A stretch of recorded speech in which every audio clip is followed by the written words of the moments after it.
Boa noite, irmãos. Graça, paz da parte de Deus, nosso Pai, a todos vocês. Eu estou aqui no lugar do reverendo Thales, porque ele ainda está falando em coreano, e vocês não entenderiam a pregação hoje. Brincadeira. Eu quero convidar todos vocês para abrirem a sua Bíblia no Antigo Testamento, na profecia de Sofonias. Sofonias, pelo menos na minha Bíblia, página 803 do Antigo Testamento.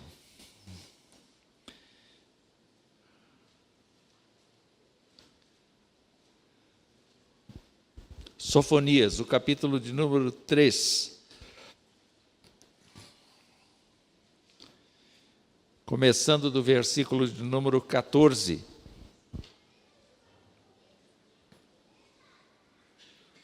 E só para ter certeza de que vocês acharam, eu quero convidar todos para fazerem leitura comigo. Não é? Sofonias capítulo 3, do verso 14 até o verso 17. Vamos ler juntos? Canta, ó filha de Sião, rejubila, ó Israel, regozija-te e de todo o coração exulta, ó filha de Jerusalém. O Senhor afastou as sentenças que eram contra ti e lançou fora o teu inimigo. O rei de Israel, o Senhor, está no meio de ti, tu já não verás mais mal algum. Naquele dia se dirá a Jerusalém: não temas, ó Sião, não se afrouxem os teus braços. O Senhor teu Deus está no meio de ti, poderoso para salvar-te. Ele se deleitará em ti com alegria, renovar-te-á no seu amor, regozijar-se-á em ti com júbilo. Que Deus nos abençoe, meus irmãos, que Deus nos fortaleça com a sua graça e por meio da sua palavra nos instrua. Você sabe o que é louvar a Deus? É claro que sabe. Nós acabamos de ter um expediente inteiro de culto em que nós fizemos isto. Nós louvamos a Deus por meio da leitura que fizemos da palavra de Deus, por meio dos cânticos, hinos e cânticos que oferecemos a Deus. Nós apresentamos a Deus a nossa confissão de pecados, que é uma coisa extremamente valiosa no culto público. E nós também estamos agora olhando para a Escritura e tentando encontrar nela lições para a nossa vida cotidiana. Mas louvar a Deus é também ser um bom trabalhador, é também ser um bom estudante, é também ser um bom marido, é também ser uma boa esposa, bons filhos, bons pais.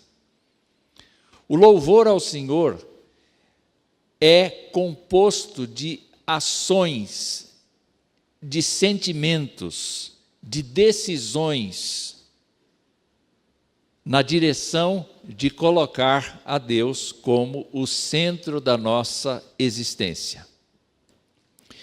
E num mundo como o nosso, que vem aí desde o princípio, coabitando com o pecado, coabitando com a rebeldia contra Deus, nós somos constantemente pressionados para não louvar a Deus. De que jeito? Muitas vezes afligidos por pessoas que não aceitam a nossa fé. O Senhor Jesus Cristo, com toda clareza, afirmou que nós estaríamos no meio de pessoas que não creem, mas assim como ele foi maltratado, os seus discípulos seriam maltratados. E quando ele orou pelos discípulos, com toda certeza, ele deu uma lição muito clara: eles não são do mundo, eles não pertencem à forma do mundo pensar, eles não estão convivendo com os valores do mundo, mas eles estão no mundo. Isso significa que estar no mundo não significa, não tem o sentido de nós concordarmos com o mundo, de nós aceitarmos os valores do mundo, de nós respeitarmos o desenvolvimento científico quando expressa a glória de Deus, de nós respeitarmos as artes quando elas exaltam a Deus, de nós tratarmos das questões e de crescermos em todas as direções neste mundo, mas não significa nós descansarmos nos valores deste mundo. Essa é uma vida de louvor, é uma vida de ação de graças, é uma vida de entrega, é uma vida de dependência, é uma vida de confiança. Essa é uma forma de nós encararmos o louvor de Deus. Então, vem a pergunta: quanto tempo na semana a gente gasta louvando a Deus? Dessa forma que eu descrevi. Trabalhando duro, sendo pessoas moralmente sadias, sendo pessoas que confiam na graça, sendo pessoas que dependem do Senhor para as decisões que tomam. Isso é louvor, isso é ação de graças, isso é força de Deus na vida da gente. Olhando para Sofonias, quem é Sofonias? Sofonias é um moço que provavelmente reside em Jundiaí não, Jerusalém. Eu estava querendo ver se vocês estavam acesos aqui. Ele mora em Jerusalém, ele tem abaixo dos 30 anos. Os profetas Isaías e Miqueias profetizaram cerca de 50 a 70 anos antes, depois não houve registro de profecias na Escritura. É possível que nós tenhamos profetas profetizando ali no meio do povo, mas houve um período em que não houve profetas, formais, como os profetas da Escritura. E ele surge no tempo de Jeremias, de Abacuque, de Obadias e de Ezequiel. É nesse período em que Samaria já foi levada embora, e agora é só Judá que existe. E o que se verifica na profecia de Sofonias é que ele, segundo os comentaristas, é o primeiro que tem um estilo, nesse período, o primeiro que tem um estilo de fazer profecias apocalípticas, indicando o futuro, indicando as circunstâncias em que Deus vai trabalhar no futuro. Todavia, o que acontece com ele, e Jeremias vai escrever um pouco depois dele, o que acontece com esse moço é que este moço está inconformado com a sociedade judaica. Ele não aceita de jeito nenhum o padrão de vida que as pessoas têm. Ele está profetizando no tempo do rei Josias, aquele rei menino, que começou muito novinho, com 8 anos de idade começou a reinar. E Josias foi conduzido pelo sumo sacerdote durante boa parte do seu tempo, até chegar à maioridade. E esse sumo sacerdote recebeu das mãos daqueles que estavam reparando o templo, reformando o templo, o livro da lei. Acharam ali no templo o livro da lei. Aquele livro foi lido perante Josias, e Josias começou um reavivamento de Israel. Sofonias está dentro desse contexto. Ele está convivendo com o rei, existe um reavivamento, mas as profecias que Sofonias apresenta não são boa notícia. Não são boa notícia. Se você olhar os primeiros capítulos, especialmente o segundo capítulo, você poderá verificar no título que está aí no capítulo 2, você tem ameaças contra os filisteus, ameaças contra Moabe, ameaças contra Amon, ameaças contra a Etiópia e a Assíria, ameaças contra a própria Jerusalém. Quer dizer, apesar de estarmos vivendo um tempo em que as pessoas aparentemente voltaram a cultuar a Deus, estão indo ao templo, estão praticando sacrifícios, estão vivendo agora de novo a religião de Israel, Sofonias está percebendo que isto é apenas uma fachada. As pessoas estão acostumadas com o culto. As pessoas estão acostumadas com os sacrifícios. As pessoas se justificam fazendo estes atos religiosos, mas a sua vida não é de louvor. A sua vida não é de obediência à palavra. A sua vida não é de pureza espiritual. Então, é neste capítulo 3 que nós chegamos a um ponto em que a profecia dá uma guinada. Ela antes foi só juízo, até aqui ela foi só juízo de Deus, só juízo de Deus.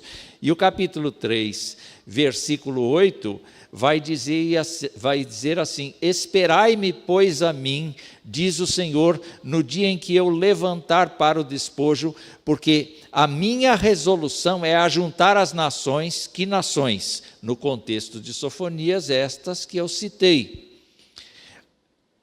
De ajuntar as nações e congregar os reinos, para sobre eles fazer cair a minha maldição e todo o furor da minha ira, pois toda esta terra será devorada pelo fogo do meu zelo.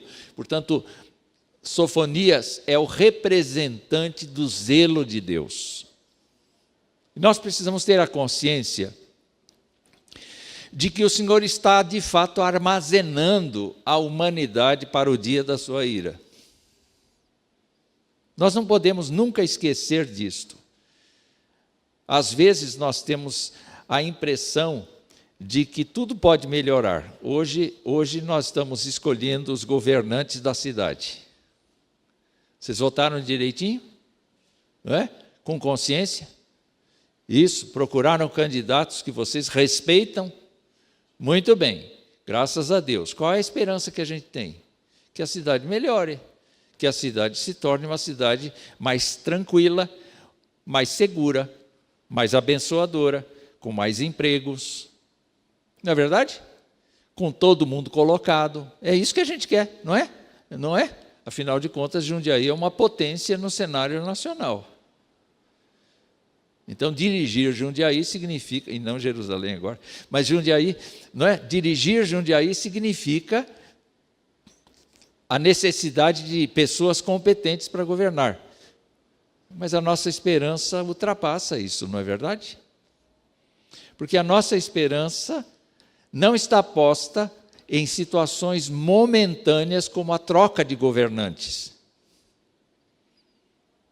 Nós não dependemos, do ponto de vista da vida com Deus, nós não dependemos de quem governa. Como assim? Se a nossa vida é uma vida de louvor, é uma vida de serviço honesto para Deus e para a humanidade, a nossa esperança não está nestas pessoas, a nossa esperança está acima dessas pessoas, no Deus Todo-Poderoso. E a nossa angústia precisa ser colocada na mão dele. A nossa ansiedade precisa ser colocada na mão dele. A nossa oração precisa ser dirigida a ele. Sofonias, naturalmente, também, na sua profecia, vai dizer que Deus vai intervir nos seus adoradores. Está lá no verso 10, ele chama, da além dos rios da Etiópia, os meus adoradores, que constituem a filha da minha dispersão, me trarão sacrifícios. Eu vou ter sempre gente honesta que me louva. Os meus adoradores, ele chama, são pessoas a quem Deus está trabalhando, sobre quem Deus está trabalhando. E como é que são os adoradores de Deus? Como é que são aqueles que louvam perfeitamente a Deus? O versículo 11 vai dizer: naquele dia não te envergonharás de nenhuma das tuas obras com que te rebelaste contra mim. São obras feias. Nós produzimos obras feias. Nós produzimos uma caridade falsa, porque nós estamos preocupados no elogio que vamos receber. Nós doamos coisas na expectativa de que alguém nos devolva. Nós fazemos favores, mas sempre na expectativa de ser vistos pelos homens. É uma tendência pecadora natural. Quando Jesus conviveu com os fariseus, como é que ele os chamou? Ele os chamou de diversos nomes, nenhum palavrão, mas de diversos nomes ele chamou. Um deles foi sepulcro caiado. Você é um sepulcro caiado, bonito por fora e feio por dentro.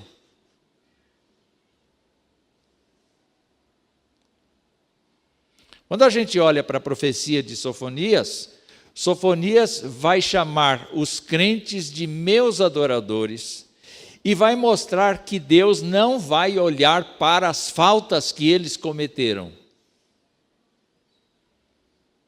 Interessante isso. Não vai olhar para as faltas. Você não vai ter vergonha de ter sido um pecador. Aí eu fui para o Novo Testamento pensar um pouco no que isto significa, e eu me lembro do testemunho do apóstolo Paulo. O apóstolo Paulo disse assim: eu sou o pior dos pecadores, porque eu persegui a igreja do Senhor. Eu não fui apenas uma pessoa que rejeitou o evangelho. Eu não fui apenas uma pessoa que desprezou os que criam no evangelho. Eu fui mais além. Eu destruí pessoas. Eu autorizei a morte de pessoas. Eu persegui a igreja de Cristo. Eu fui diretamente responsável pelo desmantelamento da igreja. Não consegui. Aí ele diz: mas justamente porque eu fui tão pecador assim, a graça de Deus foi maior do que eu fui. A graça de Deus foi mais poderosa do que eu fui. Então, a louvação de um crente passa justamente por isto. Senhor, eu sei que eu sou uma pessoa ruim. E Sofonias profetiza isso. Eu sei que eu fui uma pessoa ruim, mas não tenho mais vergonha do meu passado, porque o meu passado foi coberto pela tua graça. Eu acho muito interessante isso. O meu passado foi coberto pela tua graça. Eu me lembro que quando a gente saiu pelas primeiras vezes em Vencedores por Cristo, lá nos idos de 68, alguém vivia em 68 aqui? Nós fomos orientados a dar testemunho da nossa conversão. Então, uma parte do nosso programa era cantar, e outra parte era uma mensagem evangelística, mas a outra parte era da gente ir no microfone e a gente contar um pouco da nossa vida, como Cristo nos alcançou e assim por diante. tinha gente que fazia um retrato tão vergonhoso do seu passado, que o Jaime chamava e dizia assim: olha, tudo que você está falando aí que você fez no passado, não é possível. Você não tem idade para isso. Você não está acrescentando coisa para dizer que a conversão foi mais dramática do que precisa ser. Especialmente quem nasceu e foi criado na igreja desde pequenininho, qual o testemunho de conversão que tem? Nunca foi drogado, nunca foi viciado, nunca andou na noite, nunca fez isso, nunca fez aquilo, não sabe. A pessoa não fez nada que justifique, que pareça que ela é um grande pecador para valorizar o que Cristo fez. Só precisava ter dito, e Jaime dizia isso, Jaime Kemp dizia isso, você só precisa dizer que você era uma pessoa perdida, ainda que você tenha nascido na igreja, você é uma pessoa que precisa de salvação, porque sem Jesus você não terá a salvação. Então, não dê ênfase ao seu passado, esqueça o seu passado. Pense que você agora pertence a Cristo. E professe isso. Fale disso com clareza. Eu gostei muito do conselho que ele deu. Eu aprendi que a gente não deve exagerar uma coisa para valorizar outra. Não deve exagerar a nossa vida pecaminosa para exaltar a glória de Cristo na nossa salvação. Porque o preço que ele pagou em nosso lugar foi um preço, queridos irmãos, extremamente caro. Mais caro que uma bateria. Preço extremamente caro. Extremamente caro. E a gente nem consegue avaliar o preço que ele pagou. Eu não sei calcular o preço que Jesus pagou para me salvar. E ele, então, mostra exatamente que a louvação, o louvor dos seus adoradores passa pelo sacrifício, sim, mas também passa pela modéstia e humildade. A palavra do Senhor disse assim, no verso 12: deixarei no meio de ti um povo modesto e humilde, que confia em o nome do Senhor. Um povo que não se gaba da sua fé, um povo que não se gaba da sua grandeza, um povo que não se orgulha da sua membresia. Está um pouco alto aqui, se puder abaixar eu agradeço. Um povo que não se orgulha das coisas visíveis que tem, mas um povo que se orgulha do seu Senhor. Um povo que se orgulha do seu Senhor. Quando nós cantamos o primeiro cântico de hoje, se eu fosse responsável pela liturgia do culto, eu ia pedir para cantar de novo. Porque ele expressa exatamente o pensamento de Sofonias. Quando Sofonias diz, canta, ó filha de Sião, rejubila, se alegra. Por que eu vou me alegrar? Por que eu vou me alegrar? Porque o Senhor está executando justiça, e Ele vai executar justiça sobre as nações impenitentes. Ele vai preparar para si adoradores pessoais. E olha que graça, que glória, você ser convocado para ser adorador do Deus Altíssimo. Eu fico pensando nisso. Quem sou eu, Senhor, para que o Senhor tenha cuidado de mim? Quem sou eu, Senhor, para que o Senhor tenha me tratado tão bem, esquecendo o meu passado, tratando de mim, do meu passado, e me fazendo uma pessoa que deve honrar o teu nome no cotidiano da minha vida. Esse é o louvor. É o louvor que o Senhor está manifestando aqui. Eu vou deixar no meio de ti um povo modesto e humilde que confia em o nome do Senhor. E como é proposto por ele, os restantes de Israel não cometerão iniquidade, nem proferirão mentira, e na sua boca não se achará língua enganosa, porque serão apacentados, deitar-se-ão, e não haverá quem os espante. Qual é a ideia que me passam os comentaristas desse texto? É que deve haver sinceridade no seu coração.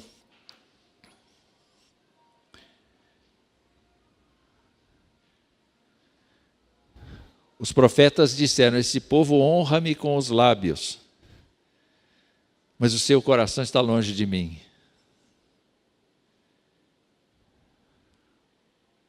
Será que nós compreendemos com profundidade o que Deus fez por nós? Será que nós compreendemos com profundidade o que nós devemos a Deus? Esta é uma preocupação que passa pela Bíblia toda. E olha, por que cantar? É aí que entra o nosso texto. E eu queria citar aqui algumas coisas do nosso texto. Ele diz: canta, ó filha de Sião, rejubila, ó Israel, regozija-te e de todo o coração exulta, ó filha de Jerusalém. O Senhor afastou as sentenças que eram contra ti. Isso só é possível pelo sacrifício de Jesus. Quando nós tomarmos a ceia aqui agora, daqui a pouco, nós vamos nos lembrar de que Jesus Cristo morreu no nosso lugar. E Ele removeu o nosso pecado. Nós vamos nos lembrar que Deus olha pelo filtro de Jesus para a nossa vida e nos acolhe como filhos amados, como povo que lhe presta sacrifícios. Nós vamos nos lembrar que o Senhor não quer a nossa volta ao passado. O Senhor não quer a nossa hipocrisia espiritual. Dizer que nós somos crentes quando na verdade agimos como não crentes. O Senhor não quer isto. O Senhor sempre quererá a ausência de iniquidade, a mentira desaparecendo da nossa boca, porque Ele quer apacentar a cada um de nós. Vocês se lembram qual salmo nós começamos o culto? Foi o Salmo 121. E até onde lemos, o Salmo 121 dizia assim: elevo os meus olhos para os montes, de onde me virá o socorro? O meu socorro vem do Senhor, que fez o céu e a terra. Ele não permitirá que os teus pés vacilem. Ele não permitirá que você caia da graça. Ele não permitirá que você continue vivendo no pecado. Ele não permitirá que você seja atraído, engodado, enganado pelo Satanás para pecar contra Deus. E depois, quando lemos o Salmo 40, meus irmãos, o que nós descobrimos na leitura do Salmo 40? Ele nos tirou de um tremedal de lama. É um brejo. Não é isso? É um brejo que encobre, que nos afunda. É areia movediça, que nos impede de movimentar. Algum de nós tem capacidade de sair dessa situação? Não tem. Ninguém puxando os próprios cabelos pode sair desse lugar. Mas só se alguém de fora nos puxar. E Cristo nos puxou para fora. E quando Cristo nos puxou para fora, diz a Bíblia que Ele pôs nos lábios um novo cântico.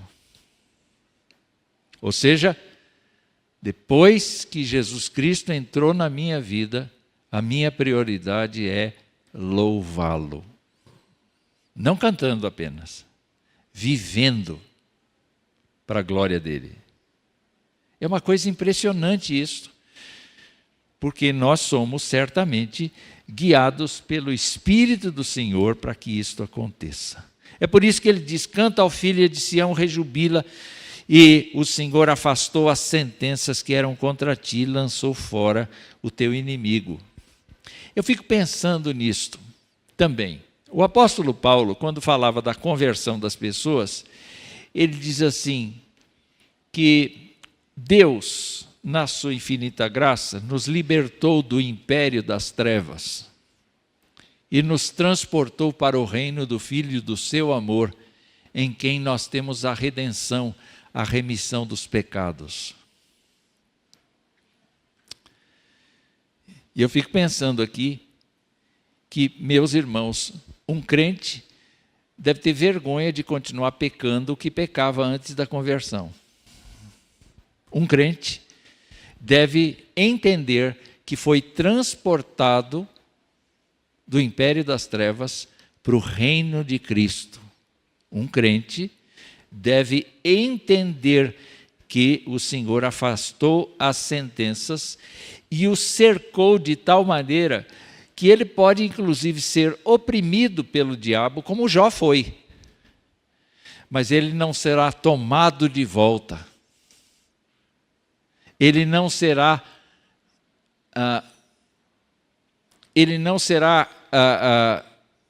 vamos dizer assim, preso por Satanás novamente. Não dá para isso. Porque a graça do Senhor cercou esta pessoa. É por isso que ela deve louvar o Senhor com liberdade, com ação de graças.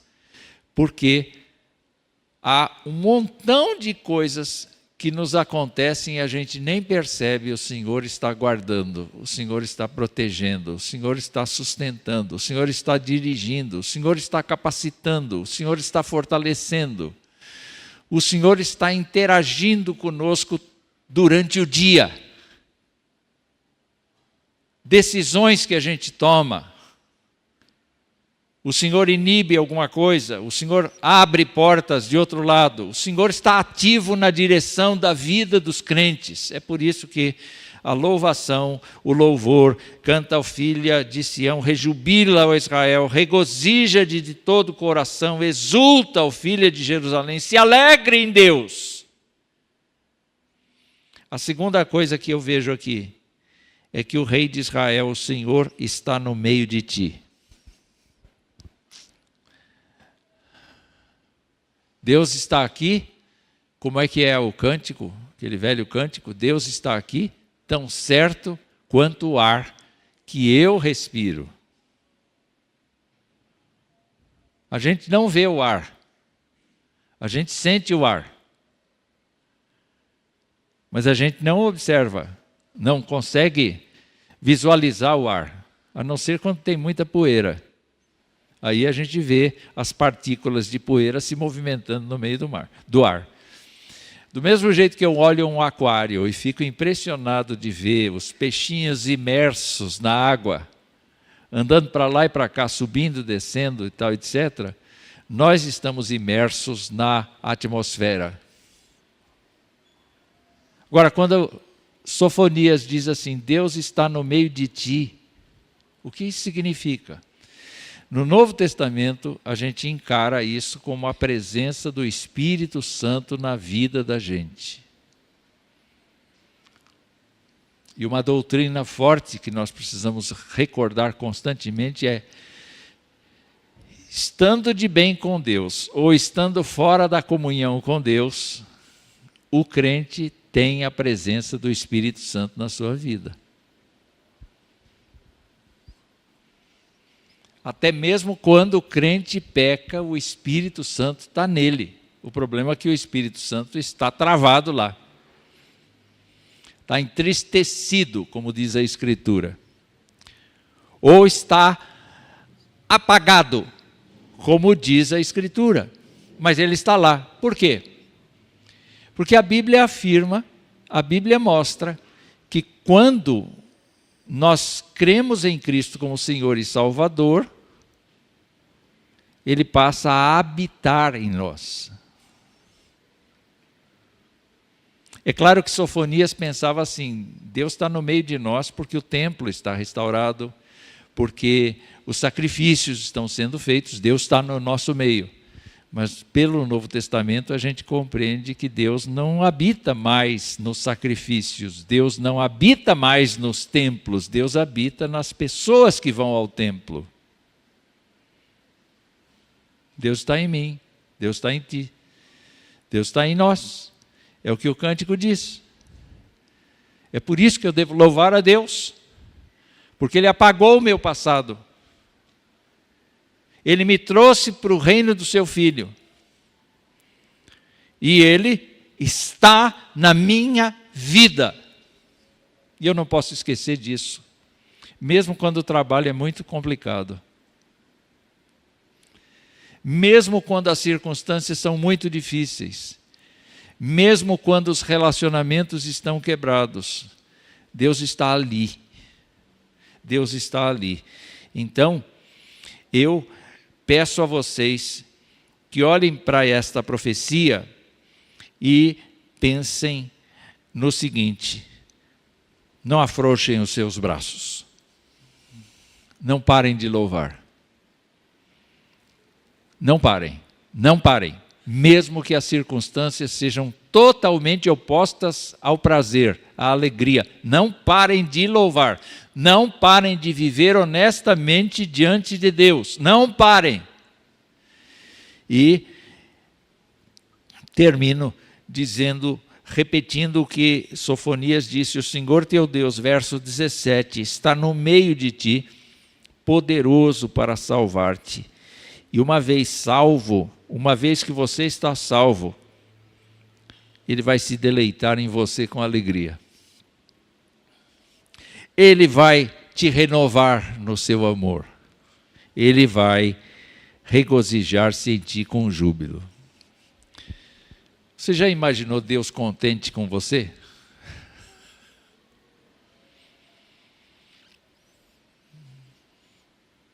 A gente fez um acampamento de homens. Eu já contei isso aqui, conto de novo. E a gente dividiu os homens, acampamento do presbitério, inclusive. E a gente dividiu os homens em grupos pequenos, para que eles pensassem sobre a pessoa de Deus. Eram 6 grupos. 2 disseram: Deus é amor. E 4 disseram: Deus é justo. No total da estatística, que conclusão você tira? Que as pessoas não conseguiam imaginar Deus feliz com eles. Não conseguiam imaginar Deus alegre com eles. Ora, se nós confessamos a Jesus como nosso Senhor e Salvador, Deus está triste conosco? Ele esqueceu o nosso passado. Ele removeu o inimigo que nos assedia. Ele venceu a morte. Ele trouxe a gente para perto dele. E, se nós não afrouxarmos os nossos braços, e se nós o louvarmos, nós rejubilarmos diante dele, como é que ele vai se sentir conosco? Não que a gente mereça qualquer coisa, a gente não merece. Mas, queridos irmãos, quando a gente é salvo, reconhece que é salvo e procura viver para a glória de Deus, Deus fica contente. Deus fica contente e Deus prospera a gente. Deus prospera a gente. Eu exulto no Deus da minha salvação. E Deus, naturalmente, vai fazer estas coisas. Ele vai se deleitar no crente. Ele vai renovar o crente. E esse é um processo de santidade, de santificação. Ele vai trabalhar na nossa vida para que a gente seja uma pessoa que mais louva ainda. Até o dia em que Ele nos chamar para a sua presença. Aí a louvação, como diz o nosso boletim, vai ser completa. Por enquanto, nós temos que crescer no louvor. Você sabe o que é louvar a Deus? Louvar a Deus é olhar para Ele e ver o que Ele fez por você, por mim. E andar segundo as suas pisadas, sabendo que Ele se deleita no crente. Que Ele honra o crente, que Ele cuida do crente, que Ele zela pelo crente, que Ele não desampara o crente, que Ele dá sabedoria ao crente, que Ele opera milagres na vida e por meio do crente. Que Deus nos abençoe. Leia a profecia de Sofonias e você vai perceber que esta mensagem de Sofonias é uma mensagem de esperança. Ele espera, porque o que ele está vendo no tempo dele não é uma coisa boa. Mas ele vê no futuro a ação de Deus na vida. Então viva nesta esperança também. Que Deus nos abençoe.